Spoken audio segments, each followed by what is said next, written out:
Angela sighed when another, older woman, pushing her aside, entered the doctor's office. The woman scolded herself for inaction. She should have stood up and not let anyone without a cue. But apparently her husband Zane was right. She was characterless. When the door of the office opened again at last, Angela was about to go in, but the nurse who came out put up a sign on the door that said, "A break of 20 minutes." Angela sighed again. Now she would definitely be late for work. The woman dialed her manager to warn him, and of course he was annoyed and shouted at her for a long time, once again reminding her that she had to work, instead of being sick all the time. Angela hung up the phone and leaned back tiredly in her chair. She thought about how much everything in her life had changed. Her colleagues looked at her sideways at work because she was sick more than she worked. Her husband moved into a separate room and began to reproach and bully her. Only her son Nolan always comforted her and helped her forget about her illness.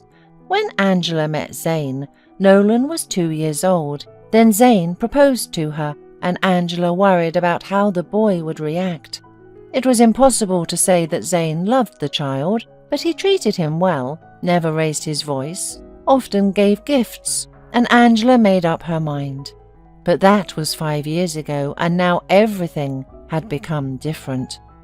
Angela began to get sick often, and over time she realized that her husband was no longer interested in her. And now there was also the suspicion of the most terrible disease. Over the past month, she had visited many doctors, taken a bunch of tests and waited for the result, although there was not much hope. Angela felt that everything was bad, and now, more than ever, she needed the support of her husband.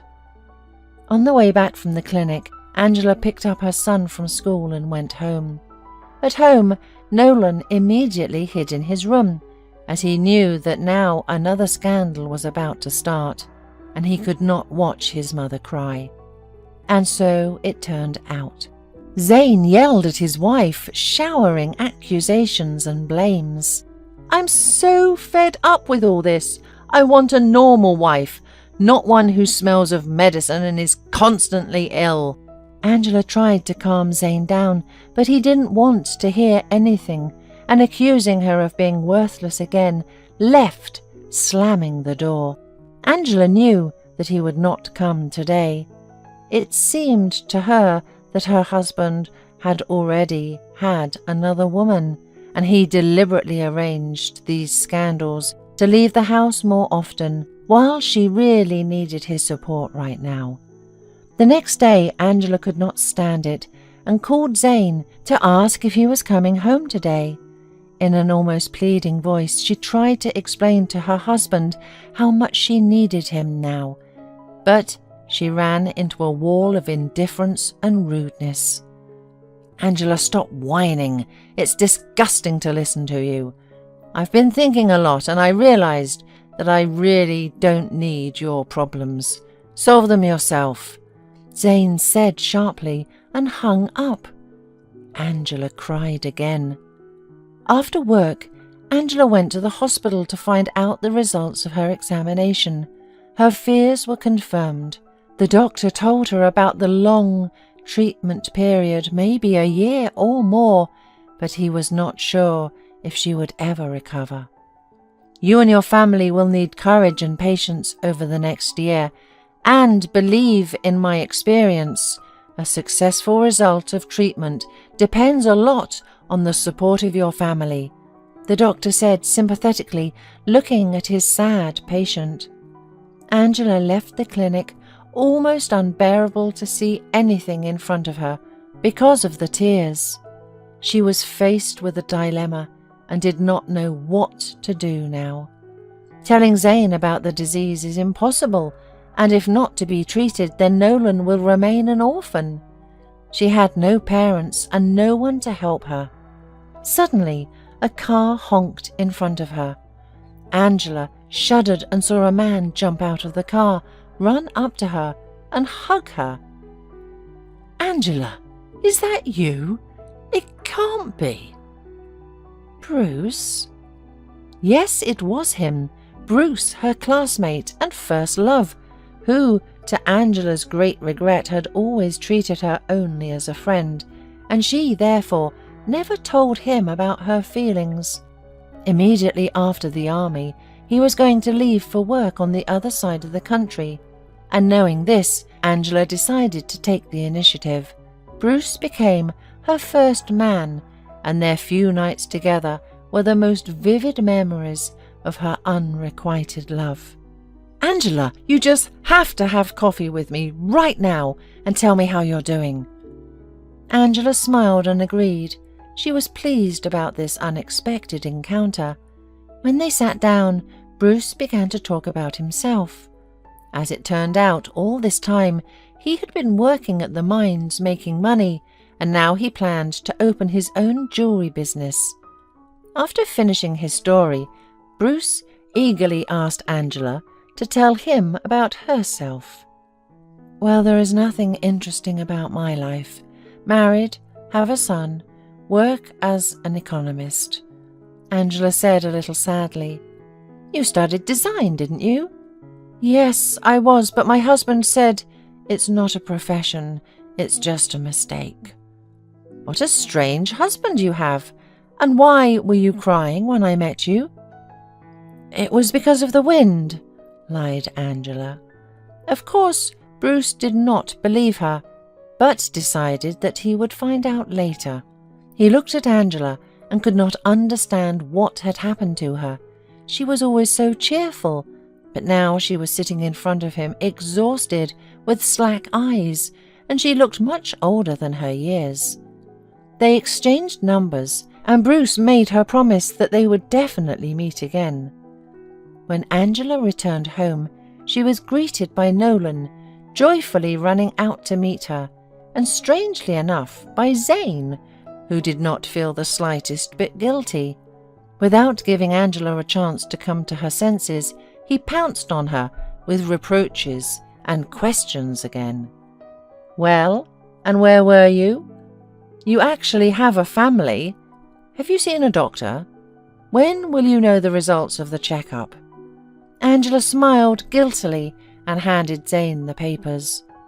The man quickly ran through them with his eyes, looking something up on the internet, and grudgingly asked what Angela was going to do.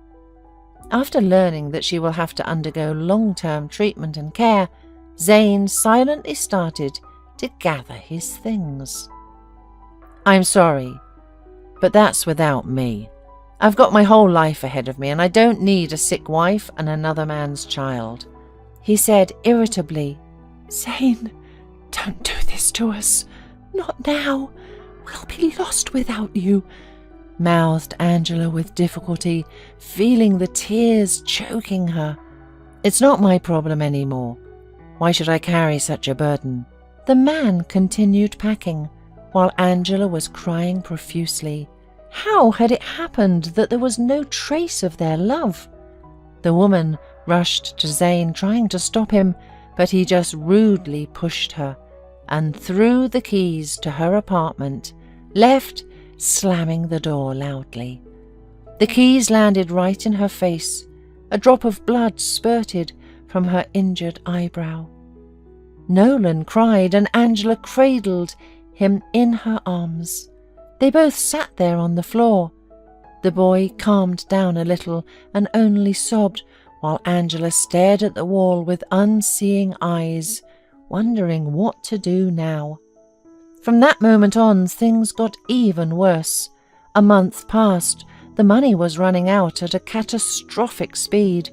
The boss heard about the impending long sick leave and promised to find a reason to fire Angela if she did not quit on her own. The cupboards and shelves in the kitchen quickly became empty. Bruce called several times, but Angela did not want to burden her friend with her problems and did not pick up the phone. She also did not want Bruce to meet Nolan, and she had her reasons for that. Moneylessness made Angela think of her grandmother's jewelry. No one knew about them, not even her husband, because Angela had kept them as a family heirloom and had followed the instructions of her mother. She told her that this jewellery was more than 200 years old and had bloody history, so they were not worn, but only passed down as heirlooms. A long time ago, her mother had said Angela to use them only in desperate situations, and now that moment seemed to have come. The woman knew that the jewellery was expensive, but she had no idea how much it cost, so she decided to find out first. A large jewellery store with a pawn shop and workshop had just opened nearby, so the woman headed there, taking one of the earrings with her. At the store, Angela was immediately escorted to the jeweller. He carefully examined the jewellery and wide-eyed looked at Angela. "Do you know how old this piece of jewellery is?" he said quietly. "About 200, Angela said quietly. "I got it from my great-grandmother." Upon learning that Angela also had a second earring, the jeweller asked permission to take a picture of the jewellery and then announced the sum Angela could receive if she brought the second earring. The sum was huge, and Angela immediately estimated that it was enough money for her and Nolan for a year. They agreed that tomorrow Angela would bring both earrings and receive the money. The woman was going home in a good mood, convinced that now she and her son will be fine. The next day she put the earrings in her purse and hurried to the store. In a couple of days she was to be taken to the hospital, and she puzzled over what to do with Nolan. In her musings she did not immediately notice that there was a man following her. Almost outside the store, he jumped on her, hit her on the head, and, snatching the bag, immediately fled. Angela screamed and fell down. The driver of one of the cars in the parking lot, seeing this, rushed to Angela. "Are you all right?" he asked, turning the woman over to face him. "Angela, what on earth is that?" 5 minutes later, Angela was sitting in the office of Bruce, who turned out to be the owner of the ill-fated jewellery store.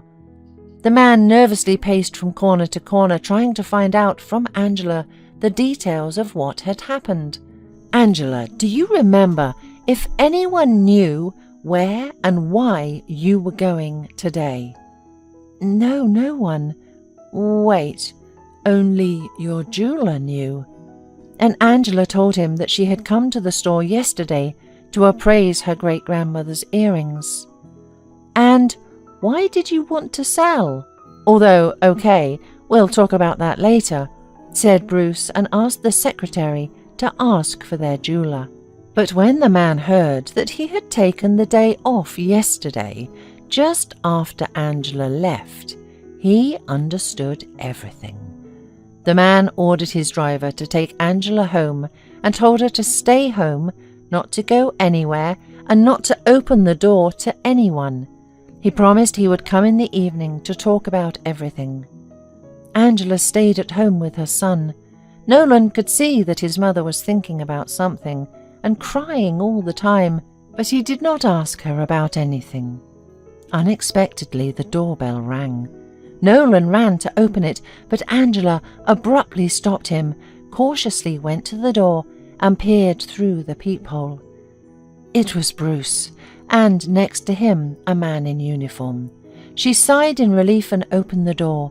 Bruce went inside, looked around the hallway, and noticed that nothing had changed during those 8 years. "Angela, you need to give a testimony. The jeweller was found. Your earrings too. You can pick them up a little later." "Bruce, thank you. We can't do without them now," Angela said, wiping away her tears. Bruce noted anxiously that Angela was crying again. The woman went into the room with the investigator, and Bruce, seeing Nolan, smiled and went with him into the kitchen. The boy smiled back and showed the man where they had tea and sugar. My mum doesn't let me turn on the stove, even though I know how. So you're on your own, or my mum will be crying again." "Does she cry a lot?" "Yeah, especially after Zane left us. That's Mom's husband." Bruce frowned and asked why the boy did not call Zane Daddy. "Because he's not my daddy. My dad's a good man. That's what my mom used to say. But he's gone far away. I know that if he were here, he'd be sure to punch Zane for calling me a burden and other bad words." Bruce almost dropped his mug. Now he was sure that something terrible was going on in Angela's life, and the desire to clarify everything became even stronger. After a glance at the empty shelves and learning from Nolan that his mother was always sick and they had no money at all, Bruce picked up the boy and they went to the grocery stores. When they returned, Angela met them in the hallway. "What's this?" the woman asked confusedly, nodding at the bags of food. "Did you decide not only to starve yourself, but also the child? Why didn't you tell me anything? And why didn't you pick up the phone?" Angela was silent and then went to cook dinner. When they all finished eating and Nolan went to bed, Bruce poured a coffee for himself and Angela, and sitting across from her, demanded to tell him everything at last. And Angela told him everything, how she had met Zane, how she had fallen ill, and about betrayal. She did not hide the fact that she had run out of money, and that soon she would have to go to the hospital, and the child had no one to leave her with. She had no relatives or friends left. Her husband had banished all of them. The words flowed out of her in a torrent, and when she'd finished her confession, Bruce was quiet for a while. Then, in a tone that would not accept objection, he ordered Angela to pack her things and move with Nolan to his place, at least for the period of treatment. Bruce had a large house and a housekeeper who could look after the boy when he himself would be at work. Angela wanted to protest, but when she saw how serious Bruce was, she suddenly couldn't stop herself and hugged him. "Thank you. Everything is so easy when you're around." Bruce's consciousness clouded over. He hugged Angela and thought about how he had always loved her, even though Angela had always treated him as a friend. All these years he remembered their nights and could not understand why she had given him such a gift. He had never mentioned his feelings, knowing that it was unnecessary because they were just friends. When Angela went to the hospital, Bruce tried to entertain Nolan, who missed his mother. One weekend they went to the water park and the boy was absolutely delighted. They were having a riot in the water, like little kids, and when Bruce noticed an unusual spot on Nolan's shoulder that looked like a birthmark.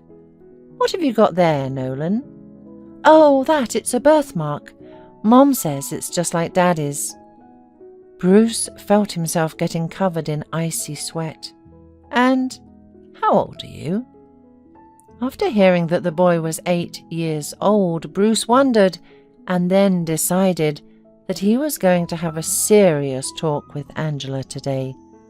When Bruce entered the ward, Angela immediately asked him about Nolan. "He'll visit you later, Angela. We need to talk about what happened almost 9 years ago," he muttered glumly. "When were you going to tell me everything?" "Never. You didn't love me, so I took a piece of you, and I wasn't going to impose on you." "What a fool you are," exclaimed Bruce. "It was you who didn't see how much I loved you."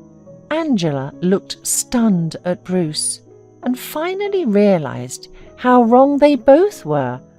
"I think we're both fools," she said, and cried with happiness.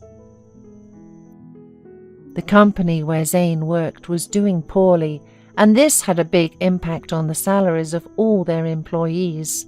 But the job situation in the city was difficult, and there was simply no point in looking for a new one. And yesterday, the employees were told that the company had been bought, and a meeting was scheduled today to introduce the new owner.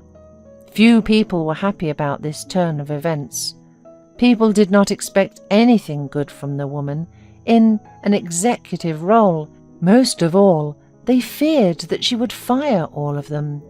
And now Zane was sitting in the buzzing hall, waiting for the meeting and thinking about his own life again. The uncertainty was exhausting and frightening him. But on top of that, his girlfriend Melanie once again rolled him a scandal. The woman was out of her mind with envy that her friend's husband had brought her a car, and she, the unfortunate one, had nothing from Zane. He and Melanie had been together for 3 years, but he remembered Angela more and more often and thought that perhaps he had been too hasty. He had never done his own laundry and cooking during marriage with Angela.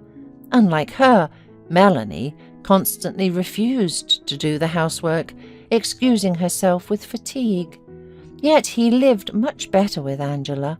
Thinking about his ex-wife, Zane thought that she most likely passed away long ago, and her son had probably been taken to an orphanage. It was doubtful that this weak woman had the strength and money to recover.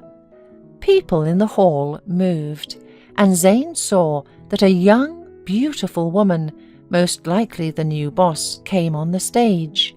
He looked appraisingly at her beautiful figure, stylish suit, and elegant high heels, and when he shifted his gaze to her face, he couldn't believe his eyes. It was Angela. At first he thought he was mistaken, but when the woman began to speak, he realized that it was exactly she. Zane could not understand how a sickly grey woman could become a confident, successful businesswoman. Zane did not listen carefully to what Angela was saying, but he saw that people were asking her questions, and she was answering them confidently.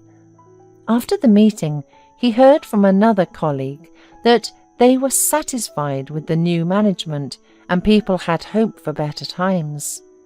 Zane couldn't believe all those words about his ex-wife. He went outside for a smoke and saw Angela, having said goodbye to her chief engineer, heading for the big white jeep. He called out to her, "Zane, are you still working here?